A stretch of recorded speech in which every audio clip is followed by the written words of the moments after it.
And we continue here at Red Sox in Fort Myers with Red Sox President and CEO Sam Kennedy. Always a fun day when you have the open house here, and a good reminder that here in Southwest Florida, Red Sox Nation is well represented. It's incredible. Great to see him out there. Tons of kids, which is exactly what we wanted, and it's a great way to kick off spring training. We heard Alex Cora talking about how impressed he is at the readiness of his staff, considering how much they went through in October. These pitchers are out here.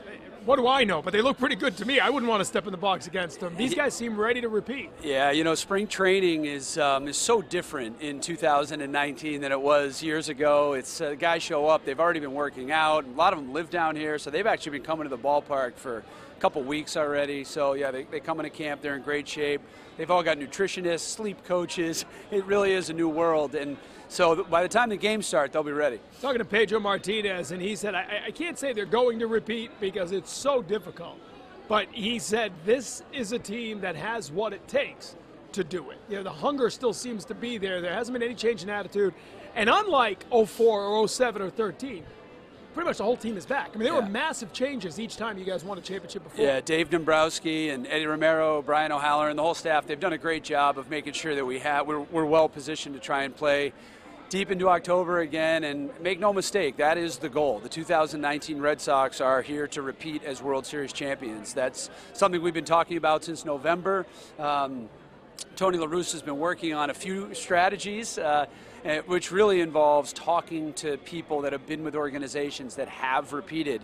I was an intern for the New York Yankees back in the early 1990s and watched how they, after I left, of course, after how they repeated as World Series champions. And you have to mix things up. You have to do things a bit different, bring a new angle, new energy, but you need the same personnel, and we've got it. So we're really hopeful that this group will keep the momentum going from last October. You know, it's a strange time in baseball right now. There seems to be more of a divide between the players and ownership than we've seen in quite some time.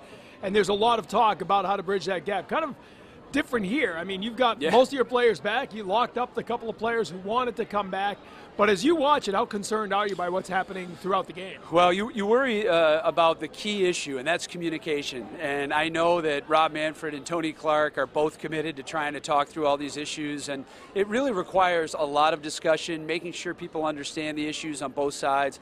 And it's ironic because you mentioned it. We don't feel like there's a disconnect at all here in Boston. We've got a great relationship with our coaching staff, with our players' families. So we're mindful of it. John Henry's involved as a member of the Executive Council of Major League Baseball. Tom Werner is on the competition committee that's studying a lot of these changes to the game. So we're right in the thick of it, but there's a really great sense of collaboration and communication throughout the entire Red Sox organization. Chris Sale was on the radio the other day. He was talking about how sort of from top to bottom, this is a great organization, and we really appreciate that, and we're here to make sure our players have what they need to be successful. I think a lot of these dominoes will start to fall and guys will sign. It's just the market is different than it was. Guys aren't signing by Thanksgiving and Christmas. It's becoming later and later, and we'll see how it plays out. But hasn't been an issue for the Boston Red Sox, thankfully, but we'll see how it plays out for the rest of the industry. Things start to change in a year, obviously. There are multiple guys, and then the year after that, more guys who can leave.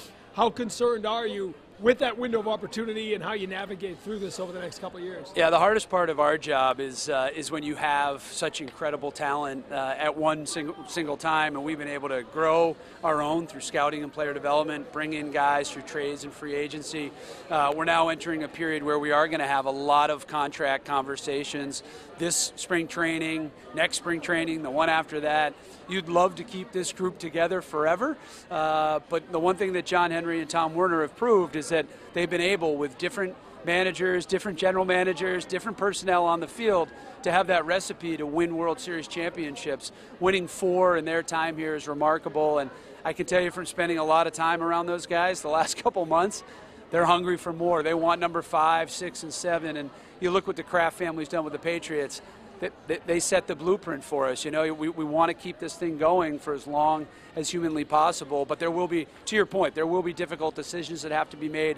The key thing is to have open, honest, direct conversations with those players so they know exactly where we stand, we understand where they stand, and have the chain of communication open. That's the most important thing. And that's a conversation, luckily, that doesn't have to happen between us right now because this year's looking pretty good. Sam, thanks for dropping by. Great to see you. Thanks, TC.